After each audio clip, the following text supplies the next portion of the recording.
Hello, and welcome to the Boost Over Ball podcast.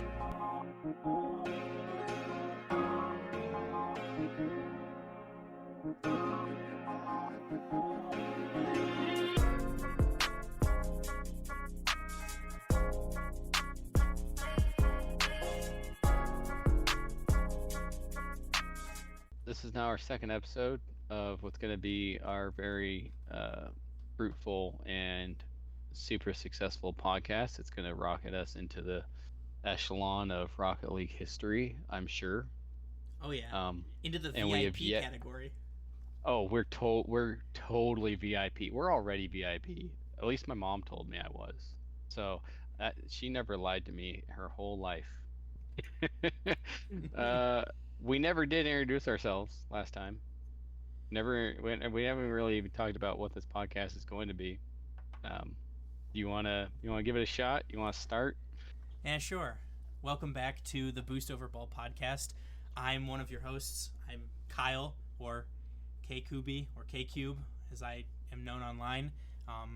And we're here to talk about all things Rocket League, from the pro scene to college Rocket League to smaller leagues like MLE. Oh, that's beautiful. 10 out of 10. That was easily Grand Champ level introduction. Just want to point that out for anyone listening and caring. So, I'm Ace, or Code Red Jack. I am the, resident village idiot when it comes to this stuff. I'm just learning about all this pro play. I went to Worlds and now I'm hooked. And so now I'm doing a podcast. But I am your regular champ player that thinks that he should be Grand Champ, even though I don't have mechanics or game sense or ball control or... What else do you need? Oh, I also can't put the ball in a net. So I don't think anybody can really put the ball in the net, though. That's not what I saw at Worlds. My lord. I didn't know you could move the ball like that. I definitely can't. But anyway, so yeah, that's me in a nutshell. I look forward to criticizing and critiquing, so to speak, all of the pros and discussing exactly how bad they are, because I have the authority in that.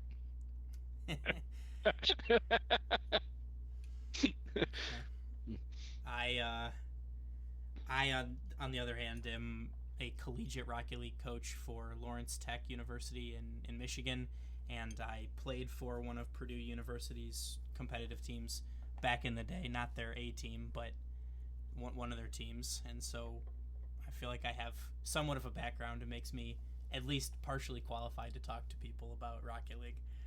Oh yeah. Of the two of us, you have 100% of the qualifications. So together, maybe we make a good podcast host. Probably. So before we start recording, remember I mentioned that chili that I made, and now I'm trying? Oh yeah? I will not be able to talk. This is so spicy. My mouth is on fire. So let's speed round this, because let's this be hurts. Efficient with it. Okay. But it's delicious, aside from the pain. Well, that's good to hear, at least. That's actually Rocket League in a nutshell, too. Yeah. Yeah, good It's point. delicious, aside from the pain. Yeah. So, before we start, how many times have you uninstalled Rocket League? Once or twice.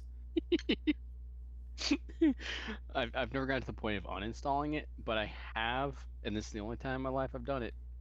I have thrown a controller a few times. Yeah, it's only this game. Yeah, I've hit a few desks, but thankfully I haven't broken anything from anger. But oh well. They need to update those quick chats. They are not toxic enough. Yeah. But welcome back, as we said before. But this is kind of our part two, as the rest of the fall open completed over the weekend with the EU, OCE, South America, and Sub-Saharan African regions competing in the Fall Cup. I'll start out. We can start out the podcast with some roster changes like we did last week, but for EU this time. And if we thought that there were a lot of roster changes for NA, just there are so many more for EU. Yeah, this is all the teams I know and more listed here. Yeah. So the biggest roster move probably of the offseason being Vatira leaving Moist Esports and moving to Carmine Corp, who dropped their roster, and Astral moved back to Moist. Solary was able to pick up a new roster with some fan favorites, K-Dop and Fairy Peak, along with Shawset. SK Gaming with the new roster, Carmine Corp new roster, Evil Geniuses moving to EU, some new organizations entering the fray, and Williams Reserve, G1 or Gamers First, Quadrant, Sonics move over to EU, Guild picks up a new roster, Oxygen picks up a new roster, and Tundra, all kind of making pretty substantial roster changes, or a full change. So I see you have G1 listed here as Gamers First. So does that mean they are not actually the precursor to G2? Unfortunately, no. I wish they were. That would be very funny because of the whole EU versus NA banter that the players have going on. But that would be that would make it better. But no, it is Gamers First. I had to do some digging on that one. I see Mark by 8 on there. Isn't that the guy that was he on BDS? Yeah. Previously? Yeah, he's the person who got benched in the final split. Okay. And then we got Sam, and I see that the big news in Sam is there's no Furia. They went over to NA, as we all know, and they're doing a great job over in NA. I'm excited to see them this weekend.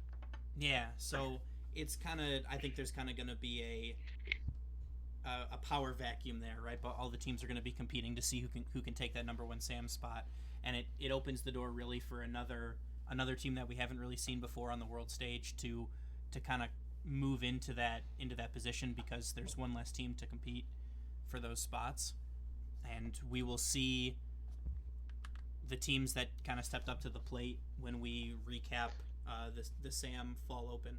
Awesome. I look forward to that. So, is that all of our regions? Let me see. So we got EU, we got Sam. Who else played this week? Oceania. Okay. And the main things there are CJ retires, Kami moves to Asia Pacific, James Cheese. Oh yeah, I remember James Cheese. Yeah, and then so Renegades is no longer a team, so really in OCE it's Pioneers who were able to make the main event for RLCS. It's going to be Ground Zero Gaming, and the Lake Show is an unsponsored team that kind of is making some waves, but I'll touch on that some more once we get into the OCE overview. Sounds good. All right, you want to move on? Start talking about the results of the Swiss. Yeah, so we can go ahead and start here with EU. The teams that qualified for the final day for the playoffs are Moist Esports, Team BDS, Oxygen Esports, Carmine Corp, Tundra Esports, Quadrant, G1, and Team Liquid. All right. And then the other half of that 16, they're the ones that had to go to the you explained this to me like I was 5 last week. And like I was 5, I've forgotten because my crayons have all scribbled. The fall open is the culmination of an open and a closed qualifier. So theoretically speaking, these should be the 16 best teams in the region. Got it. So the teams that did not qualify for the playoffs have been eliminated from the fall open, and they can try again for the fall cup, which for EU OCE is going to be in 2 weeks. And so the other half of the Swiss stage, though, because I think we went through G1, Quadrant, Team Liquid. Yep. But then we had Iogiri, Monkeys, Sonics, Solary. Yep, Solary. Evil Geniuses, Williams Resolve, Guild Esports, and Endpoint CX. Yep, those are your teams that are going to be eliminated. And through the Swiss stage, a little bit unusual, but we did have two teams that just couldn't seem to take any games. I mean, Endpoint finishes their Swiss round with one match win I see that they took against Solary, which was only able to take one series. I am seeing. So what I'm seeing just off the top of um, just from here, EU appears right off the bat to be a little less decided, I would say, than NA. Because in NA we had Gen G and FaZe Clan. Basically, was it FaZe Clan? Yes. Please tell me I'm right. FaZe Clan is correct, yes. Yeah, they just absolutely dominated. They were like pretty much unstoppable. Even if I remember correctly, Space Station Gaming went through Swiss pretty easily as well, not losing very many games. And I don't really see that here because the number one Moist, they went 9-5. Yeah. So they gave up 5 games. That's crazy. Like historically speaking, it's kind of been top 4, top 6 for NA. With like teams like G2, NRG, Space Station. They've kind of just consistently been at the top. Where now we're starting to see teams like Version 1, Gen G, FaZe Clan, Optic making waves and trying to find their foothold. But in EU, I mean, it was last season. It was really just it was all BDS, and then everyone else. But I mean, this year it's kind of seeming like there's quite a few viable teams that are going to fight for tournament wins and for series wins. I mean, considering how absolutely dominant BDS was at Worlds, I am happy to see the competition stiffen because, like, looking at them, they went 3-2 just in Swiss. So they went 3-2 with Guild Esports, take it to Game 5. Same with, was that G1? And then the last one, it's Carmine Corp. Hey, look at that. I will recognize all of these symbols one day. It will probably be next season. It's going to be as soon as we don't need to know them anymore, as soon as they all change. Yeah, 100%. But yeah, like every one of their games went 3-2, went to Game 5. So like, that is not what we witnessed at Worlds. That's not the domination that they were showing last season. Yeah, for sure.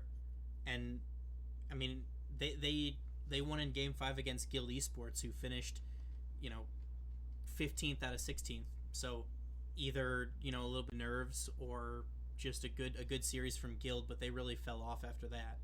Whereas BDS, they're a clinical team. They find a way to win. They grind teams out, and they're able to take second spot in the Swiss because they're able to grind those series out.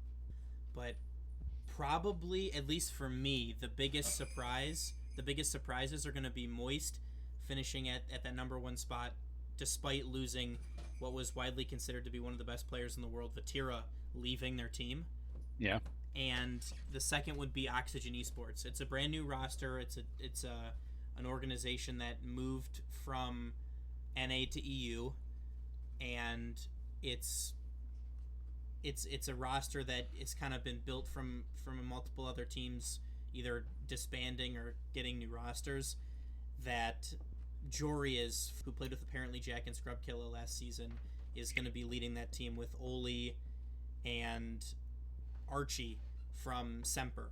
So it's kind of the guys that we saw last season at Worlds kind of come together, and they looked good in the Swiss stage, and I mean, a little bit of a spoiler, but they looked even better in playoffs. Well, I'm looking at this, and you said Jory was with Appjack? Yeah. That's very interesting because Gen G, right? Isn't that apparently Jack? He went over to Canada.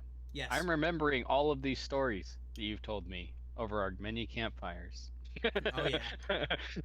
But that's quite interesting, like just how the interplay of all these pros and like Jory and Appjack both names that I recognize now with a lot of beating over the head with the book, but they they are both like top tier teams because I mean they took playoffs. Yeah. A little bit of a spoiler, uh, and they did so decidedly.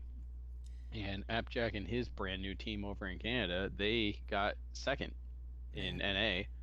Yeah, I mean it's interesting to me that they played together, and Dignitas did not do so well last season. They kind of underperformed, but they kind of split away from each other, and they're both able to seemingly find their footings and flourish. So you're saying that every time I said that I don't suck, it's my teammates, I could have been right? Yeah, you definitely could have been right, but Hope every plat out there is listening very closely to this. We yeah, hear you. I feel your pain, but Even the pros do, apparently. So yeah, yeah, it's all about that what do they call that? History. There it is. moving forward to the playoffs. Um, Moist able to take care of business against Team Liquid in the quarterfinals, and Carmine Corp able to easily clean up Tundra 4-1, which set up a semifinal matchup between Moist and Carmine Corp, which Carmine Corp are able to make quick work of Moist 4-1 to move on to the finals.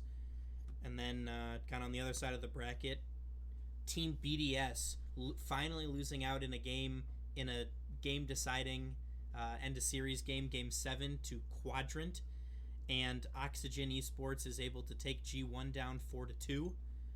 And then, this is really where, at least in my opinion, we kind of see Oxygen come into their own.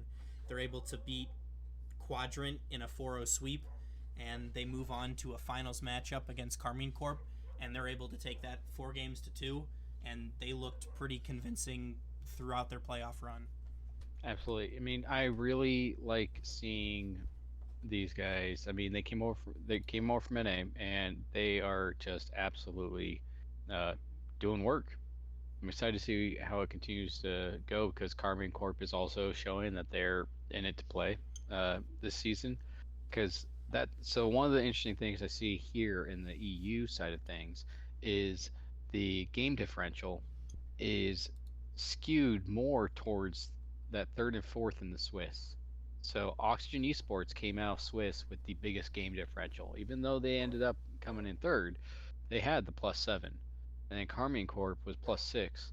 And the Moist and BDS were not. They both had super close um, series most of their Swiss, but they just pulled those 3-0s. So I think that give them another 10 Swisses, right, or something like that, which we'll see over the course of the season. I think we're going to see the Oxygen and Carmine, if they keep playing like they did this event, then we're going to see them pretty much at the top fighting for that. We might actually end up with a top 2, top 4 in EU as well. Yeah, I mean, it's super exciting to kind of see that everybody seemingly is taking games off of each other. It makes for, exciting viewership. Probably not so much for the people who own and manage the organizations, like Moist Critical with Moist Esports and things like that. But I mean, it's great viewing, great for the viewers. Yeah, I think I mentioned that a bit last time we met. Is that I really enjoyed watching those NA games, and I unfortunately have not was just super packed this week, so I didn't get to actually watch any of these EU ones. But the one-sidedness of all the NA matches, or majority of those NA matches, it's just not. It's still fun to see. It's Rocket League, but it's not nearly as fun as those Game 7 runs. Like I would have loved to. I might actually look it up and watch it. The BDS and Quadrant game because it went to Game 7. I bet that must have been an absolutely fantastic match to watch. Yeah, it was. But I mean, it's interesting to me that somebody like Quadrant, who finishes 7th in the Swiss, is able to take games off of and eventually take the series against your reigning world champions in BDS. Well, and with all of the different roster changes, BDS didn't have anything, right? They're the same exact team that won Worlds. Yeah, exactly. Just a few months ago. So I would say most of the time stability can be key for some players, but I mean, Seiko and Extra and Monkey Moon are world champions. So, I would have thought that they'd be able to continue their dominance, but they were not able to, as they fall to Quadrant in basically 1 or 2 goal games. Game 7 was a 4-minute overtime that Quadrant won 1-0. Those are kind of fun to watch. I saw that I did see quite a few times in NA. I mean, there were a couple of those games that went overtime. I think one of them went 9 minutes, if I remember correctly, last week. I don't know if this happened this time, but those are stressful. No kidding. It's like I'm not even playing and I'm stressed just because Oh yeah. And any mistake's gonna be a goal, and it's they're such low scoring that that one goal is gonna be the difference most likely. And then we got, let's see. Oh man, then Quadrant goes up against Auction Esports, and it's pretty one-sided. I mean, the last 3 games were within 1 goal, but they're also fairly high scoring for pro play. I mean, you see that game 2, game 3 went 2, 3, 4 minutes overtime almost, but that first game was pretty one-sided, and I didn't look at the Carmine Corp and Auction games. You want to talk about those a bit? Yeah. So just like in their series with BDS, Oxygen are able to take the first game, and they lose games 2 and 3, and they take a timeout and they're able to rattle off 3 straight. And in the BDS series, after losing 2 straight, I see that. So yeah, they took game 1, they lost game 2 and 3, like pretty dominantly. Like Carmine took them to court, right? And then they took their timeout. They come back and they're looking great. They got 4-1, 3-1, pretty dominant on their end. But then Carmine took their own timeout, and it didn't look like, they just didn't recover well, because that last game 4-0, it seemed pretty one-sided. Yeah, I mean they're in the playoffs at least. They're undefeated coming off of timeouts. So I in my opinion, that shows a good mentality. It shows a good coach. Their coach is Billy.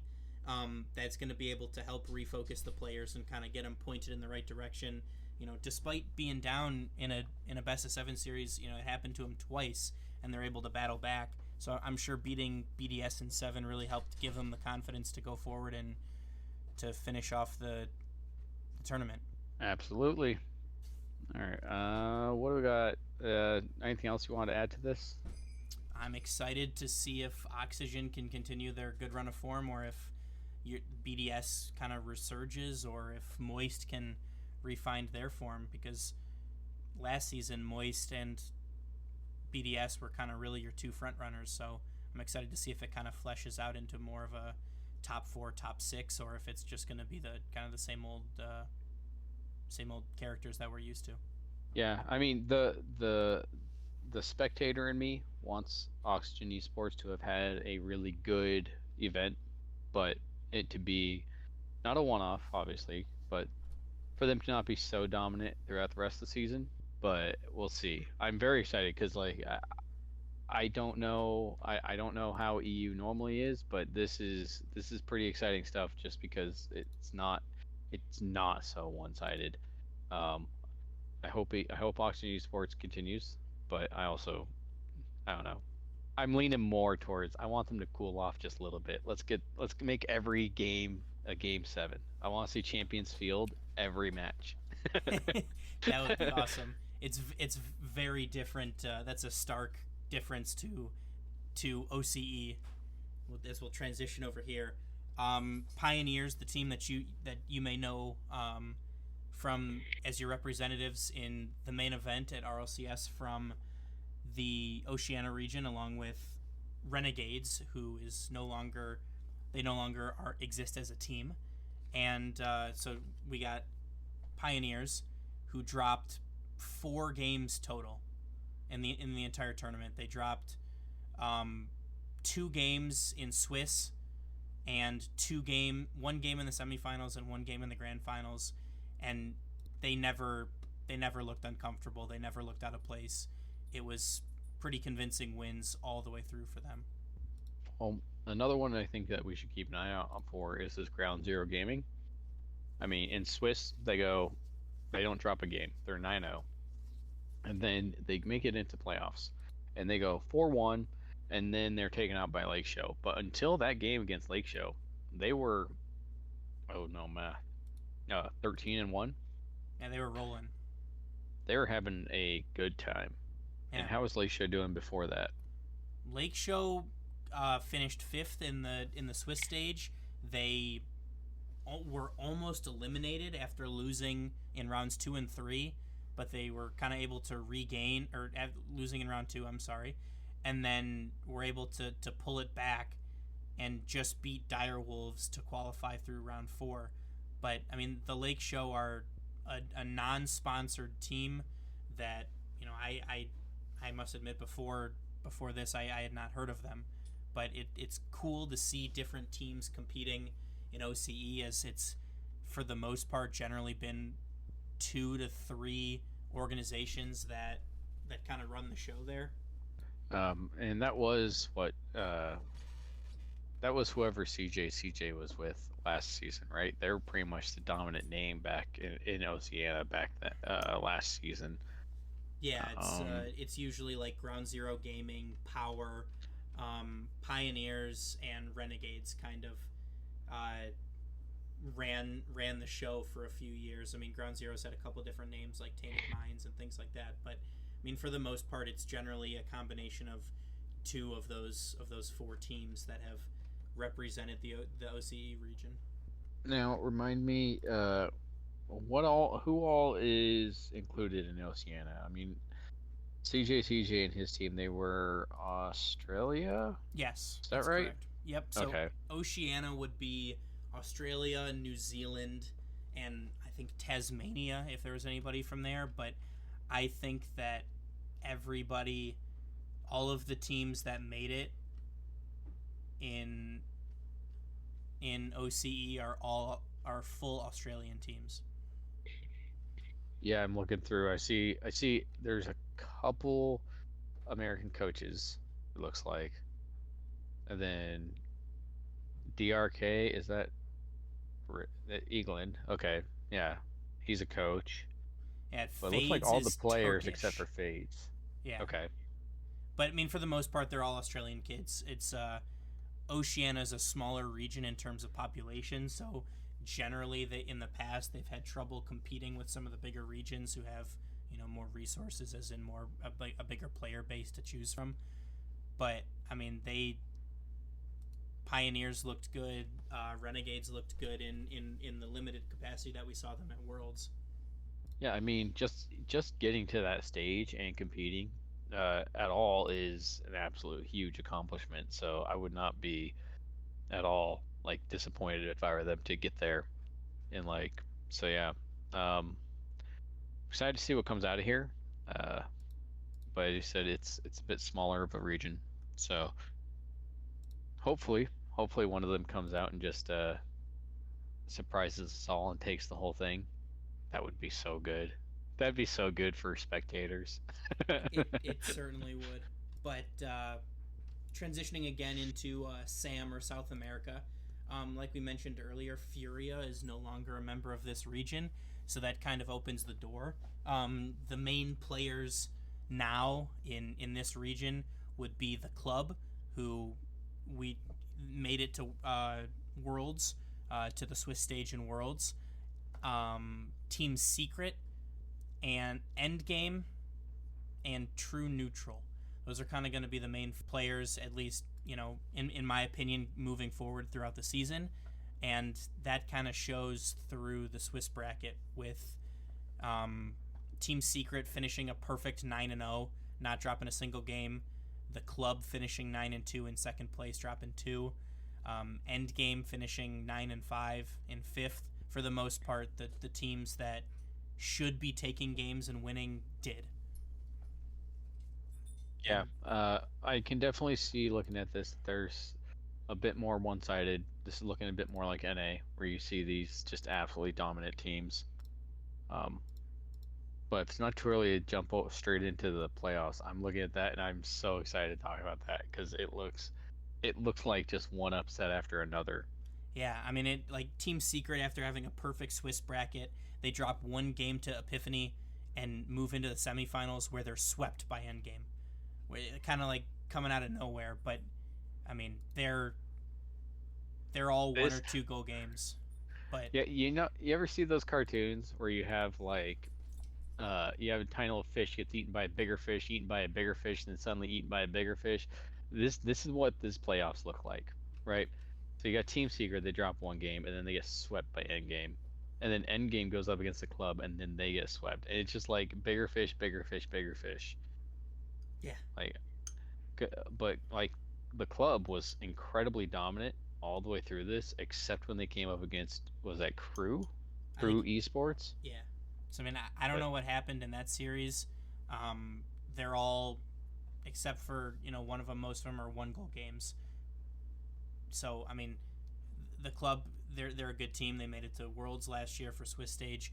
They're able to take care of business in the semifinals, but I mean they dropped 3 matches total in the playoffs, and all 3 of those were in semifinals, and they dropped 5 matches total.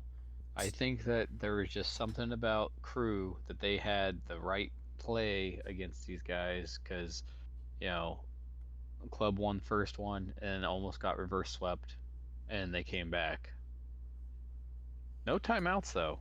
Do they just not do timeouts down there? They're just like, There's screw, we'll do it live. Yeah, there's not as many timeouts in Sam. I'm not. It's at least in the past, it's been more of an offensive region. There's been not as much defense, but as kind of we've wound down with COVID a little bit, and people have been able to go to in-person events. They've had to adapt a little bit because that offensive play style doesn't really translate to playing against NA and EU and other region teams because they have both the offense and the capability to shut other teams down too. Yeah, we definitely saw their offensive play in Furia last season. So, I mean, Furia is up in NA and they're holding their own so far. So, I'm glad to see them adapting. And it looks like, I don't know, looking at this, the club seems to be very, very happy about the space left by Furia. Yeah, I definitely think so. They looked good, they looked dominant, and they're able to, at least as of right now, comfortably take first place in their region. And I don't know if they'll look back. I mean, I think that you could get some challenging from Team Secret. I don't think you're going to be able to hold them down. They've just been, they looked dominant up until the semifinals. So maybe they had, because the semifinals are going to be your first match of the championship Sunday for this tournament. So maybe they had a bad day or something was going on. But I mean, I think that we'll see them bounce back next time. Yeah, that's true. That is their first match of the day. Maybe they just weren't cold. They didn't warm up right. Something weird happened in practice. It's not a good day for you. We've all been there. Happens to me pretty much 90% of the time, but some people aren't as unlucky. It's always my teammates, though. Oh yeah, always the teammates. But I'm excited to see what happens with Crew moving forward because, even though the club was very dominant to everybody, Crew's the only one that kind of kept them in check. So I think that if that pattern stands, we could see Crew taking the next event probably. Also, I don't want to see club just being completely dominant. I would like for them to sweat a little bit so that way they're ready to really defend when they get to the world stage this season. But we have a couple international events before then, right? Aren't the invitationals all international? so the invitationals will actually be just for their specific regions. However, there is a international major for every split. So there'll be one for fall, one for winter, one for spring, and then the World Championships will be after all of that in the summer. Awesome. I promise you only have to explain that to me at least 4 more times. Hey, we'll eventually get there. I still have to look it up a lot of times too, so we'll get there. But last but not least, in the fall opens that happened is Sub-Saharan Africa, and your representatives to Worlds from the region last year would be Orlando Pirates, and they looked good, but they were not able to take top spot in their group. That would be a new team without a sponsor called May Contain Nuts. They dropped one game in the Swiss, and they dropped one game in the playoffs. They looked truly dominant from start to finish. They swept Pirates in the finals, and Pirates swept both of their opponents in the playoffs too. I kind of expected it to be a little bit closer of a series, but May Contain Nuts just looked like a step above. I'm sorry, I can't stop giggling. Because of May Contain Nuts? I love that team name so much. So team name battle then. James Cheese versus May Contain Nuts. May Contain Nuts wins. Okay. But, I may be pushing 40, but somewhere inside me I'm only 13. I love it so much. Aren't we all? Oh my, I want to see them. I want to see them at Worlds. I want to see them at Worlds specifically because I want to hear their name announced over every podcast. Oh, that's going to be great. Anyway, I'm probably enjoying that more than most people, but I'm also under the effects of this chili. It is so hot that I can barely think. It does happen, but yeah, they said. I mean, there's not really much to add on that. May Contain Nuts just really looked like the best team in the region. It's interesting to see, but it definitely seems like this is going to be a region that we're not going to see a lot of competition. It looks very dominant all the way through here. I mean, looking at the scores, there aren't very many close games. May Contain Nuts just absolutely dominated. I mean, they went up against Pirates, who had already been dominating the whole time, and it wasn't even a close 4-0. Like, it wasn't even a close sweep. The closest game was that first one, 3-2, and then they just basically shut them out the rest of the series. Yeah, I mean, it's truly an impressive performance from them, and they definitely earned the win there. Now, do you recognize any of the players? It looks like 2Die4, Snowy, Darth. I do not personally. I have not paid as much attention to Sub-Saharan Africa in the past. They didn't really make as much of a wave in RLCS in the World Championships and so I have not really been able to catch much of their stuff last season. So I'm looking forward to being able to kind of learn some of the players and learn some of the teams in this region. Same. I'm really excited to learn more about this region, and it looks like we'll see them in the international event. And I'm really curious. I mean, that's going to be, what was that, a month away, 2 months away? I'm curious to see how they fare when they get outside of their region. Yeah, for sure.